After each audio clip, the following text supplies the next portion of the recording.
Hello everyone, I'm Emmanuel Hinebadebi, a student of the University of Ghana, and this is my embedded system and IoT exams. So I'm building a smart traffic light and street light control system. Without talking much, let's get down to business. So let me connect. I already have the code here, so that's why when I connected, you see the system is starting to work. I've already connected everything, that's why it's also working. So I'll talk about the first part. That one talks about the traffic light. I'm using finite state for the traffic light. So as you can see, I programmed it so that it starts with the red LED. So I'm coming. Let me upload the code here so that everything starts.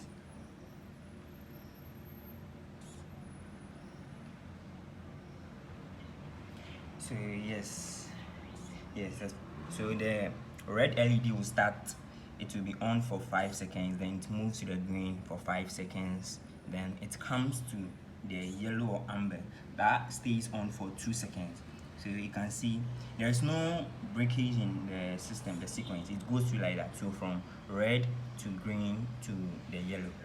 Now to the second part. Second part is when I added the push button so that when the traffic light is on green and I press the push button, it's going to extend the green light by 5 seconds. So anytime I press on the push button, that's this one, and I press on it and the traffic light is on green, it is going to extend it for 5 seconds. So let's wait for it to come here. When I press on this, okay, so sorry, that was a different button, so I'll come back to that too. This for the green, I pressed it. Now it's going to extend into 10 seconds.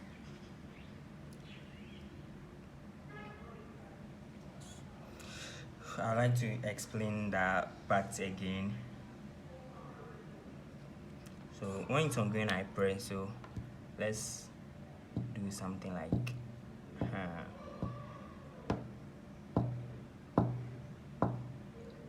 so you see 10 seconds, but then in the normal state it's going to be on for just 5 seconds. So yeah, that's my part B, the second part. Now to the third part. The third part is an automated street light system. So you can see this LED here. Let me say our white LED. How I program it is that when this is a sensor, when it senses darkness, the LED should go on, and in the presence of bright light, the LED should go off. So let me cover the sensor. So you see, as I covered it, the LED is on. Now I take my hand off, the LED goes off. So I cover, it goes on. So yes, that's it. Let me try one more. Now let's go to the fourth part. That's the, I think that, yeah, that's part D. For that one, I mistakenly did this at first. When I press the emergency button, now everything reverts and it moves to the red light. So let's try that, and you hear a sound. So I don't know if you can hear when I press it.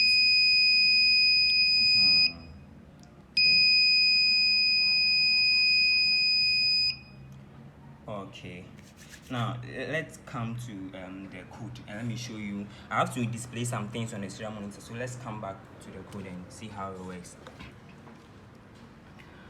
Okay, so let's go to the serial monitor. Now there's the serial monitor. You see, let's come here.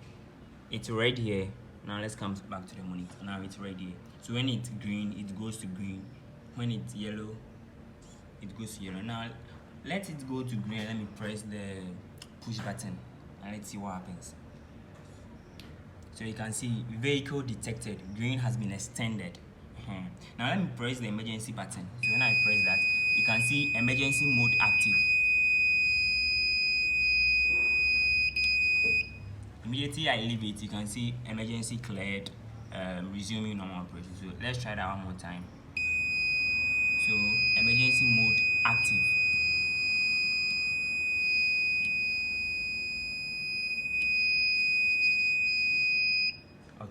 So you see, that's how it works. Now let's come to the. This was actually a bonus part, so you can choose to add it. Now, cameraman, please let's come here. Now this is the server motor. That's how it runs. When it detects a vehicle and it's green, it's going to give the vehicle path. So it's going to give way for the vehicle to walk through. So you can see right now it's giving way. So you see, in the yellow and red state, it doesn't give way, but then immediately it's green. So it moves so that the vehicle can pass. So let's say this is the vehicle. When it's green, it's passed. After that, then. Now let me explain a few things in my code. So we've already seen the serial monitor. This how it is. So yeah, these are my pin definitions. So my servo, I defined it to Arduino pin 3. You can see the others also. So yeah, I defined the red to be 8, so you can see that also. Now let's come to the state variables. For the traffic state, I defined them. They are state red, state green, state yellow, and then I define them with the data type enum. Now this is my setup also. So pin mode, pin red is output. So you see. So for the emergency, as you can see, pin mode, pin BTN emergency. When you input before it ons, and it all shows at the serial port 9600. When I went to the serial monitor, that's what you saw. Now this is the loop. So this is where the update street light, the update gate, my emergency, and everything works through here. So for my fault detection, that's one part I have to put inside my fault detection. So let's go to the loop and then yep, there's the loop. Now I put this thing here, so I copied this. I hope it's still here, and let me upload it again. Let me upload again. Okay, I think it should rather be here. Let me upload again. It's not name type. Oh, this. Alright, so that's it. Thank you. So, you can see the error states. Yeah. Now it says an error, this. So yes. Thank you very much.